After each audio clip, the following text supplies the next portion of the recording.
بسم اللہ الرحمن الرحیم۔ حضرت سیدنا ابو اسحاق رحمۃ اللہ علیہ فرماتے ہیں کہ ایک شخص ہماری محفل میں آیا کرتا تھا مگر اس کا آدھا چہرہ ہمیشہ چھپا رہتا تھا۔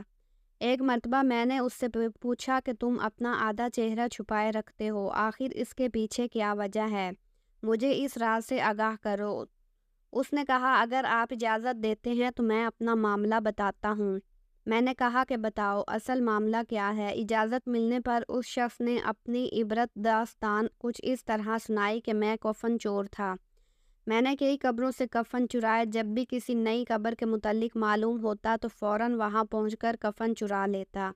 ایک مرتبہ ایک عورت کا انتقال ہوا، جب اسے دفنا دیا گیا تو میں رات کو قبرستان پہنچا اور قبر کھودنا شروع کر دی۔ جب اینٹیں ہٹا کر کفن کی ایک چادر نکالی اور دوسری چادر کھینچنے لگا تو اچانک اس عورت کی بے جان جسم نے حرکت کی اور چادر کو تھام لیا۔ میں نے کہا تمہارا کیا خیال ہے؟ تم مجھ پر غالب آ جاؤ گی؟ ایسا ہرگز نہیں ہو سکتا۔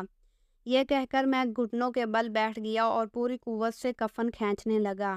یکا یک اس عورت نے ایک زوردار تھپڑ میرے چہرے پر مارا، جس کی درد کی شدت سے میں بے قرار ہو گیا اور میرے چہرے پر بہت زیادہ جلن ہونے لگی۔ یہ کہہ کر اس کفن چور نے اپنے چہرے سے کپڑا ہٹایا تو اس کے گال پر انگلیوں کے نشانات بالکل واضح تھے۔ میں نے کہا اچھا پھر کیا ہوا؟ اس نے کہا پھر میں نے چادر واپس اس عورت پر ڈال دی اور جلدی جلدی قبر پر مٹی ڈال کر برابر کر دیا اور پختہ ارادہ کر لیا کہ جب تک زندہ رہوں گا کبھی بھی کفن نہیں چراؤں گا۔ اللہ میرے سابقہ گناہوں کو معاف فرمائے اور مجھے توبہ پر استقامت عطا فرمائے۔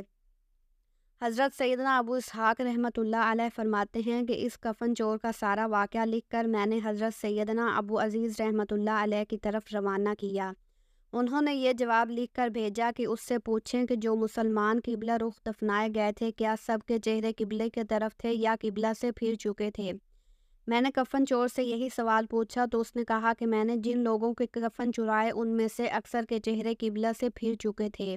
حضرت سیدنا ابو اسحاق رحمۃ اللہ علیہ فرماتے ہیں کہ میں نے یہ بات لکھ کر حضرت ابو عزیز رحمۃ اللہ علیہ کی خدمت میں بھیجی تو انہوں نے جواب میں یہ تحریر بھجوائی کہ اسحاق رحمۃ اللہ علیہ جن لوگوں کے چہرے قبلہ سے پھر چکے تھے ان کا خاتمہ ایمان پر نہیں ہوا ہے۔